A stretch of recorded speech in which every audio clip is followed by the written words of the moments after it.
For thousands of years, one fire has never gone dark. It burns at the top of the tallest tower in the world. Sailors steer by it. Ships live or die by it. It is white when there is peace. But when it turns green, the most powerful kingdom in Westeros is going to war. So what is the Hightower Beacon? Welcome to Westeros Within, where we journey into forgotten ages, hidden legends, and ancient mysteries. At the mouth of the Honeywine, where the river widens into the Whispering Sound, stands Oldtown, the oldest and once the greatest city in all of Westeros. And rising above it is the Hightower. It is not just a castle, it is a lighthouse. The single tallest structure in the Seven Kingdoms, taller even than the 700-foot wall in the far north. It is the tallest tower in the known world, and at its very crown, a great fire burns, day and night, year after year, century after century. That fire is the beacon. For ships crawling in from the sunset sea, lost in fog and dark, it is the difference between safe harbor and the rocks. It is the light that guides them home. House Hightower has one promise, carved into their very words. We light the way. The beacon is that promise, made flame. But to understand the fire, you have to understand what it stands on. The Hightower does not rise from ordinary ground. Its foundation is an ancient fortress of fused black stone, sitting on Battle Isle in the middle of the bay. And that black stone is one of the deepest mysteries in all of Westeros. It is seamless, oily, joined without a single visible seam, twisting in a strange labyrinth, a maze of dark halls and vaults beneath the tower. No one knows who built it, or how, or why. The Meisters of the Citadel have argued for centuries. Archmeister Quillian points to its labyrinth and says the maze-makers of distant Lorath raised it. Meister Theron whispers of the deep ones, things half-sired by creatures of the salt seas. No one truly knows. Onto that nameless ancient base, King Uther of the High Tower raised the first stone tower in the dawn of days and founded the house that would rule Oldtown forever after. The tower has been rebuilt, raised, and crowned again and again across the ages. But the fire on top has never died. Now, here is where the beacon becomes something more than a light. Most of the time, that fire burns clean and white, the steady, welcoming flame of a city at peace.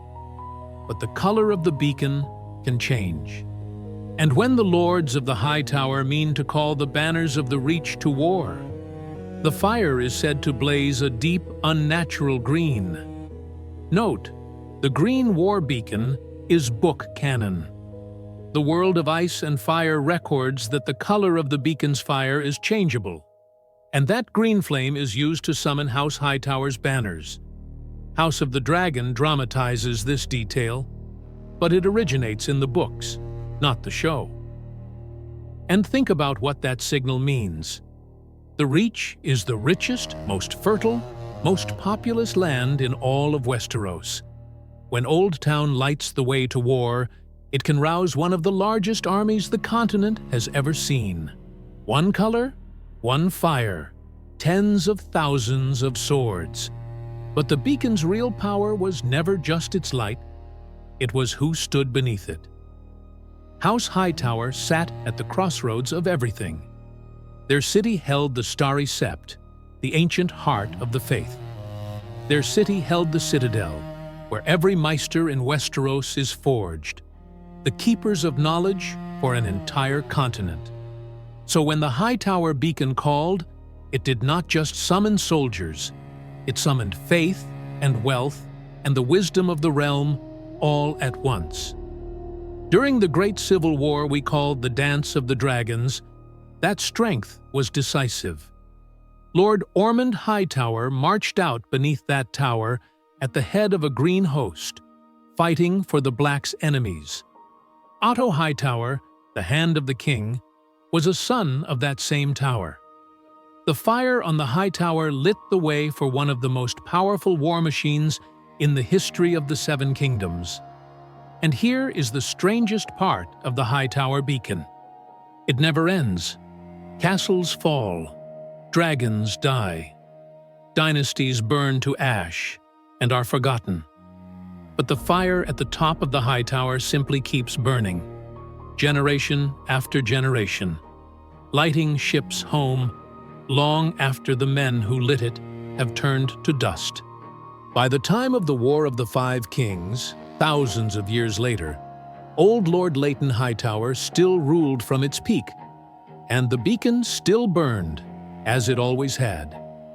It is perhaps the longest burning fire in all of Westeros, a flame older than the Targaryens, older than the Andals, maybe older than memory itself. And no one alive truly knows what lies in the black stone beneath it, waiting. So here is the question we want you to sit with. That ancient black fortress under the Hightower, the seamless, oily stone no maester can explain. What do you think is really down there in the maze? The work of forgotten men? Something from the sea? Or something the Hightowers have spent 10,000 years keeping locked away? Tell us your theory in the comments. We read them. And if you want more of the secrets hiding in the stones of Westeros, subscribe to Westeros Within. The stories they never told you are just beginning.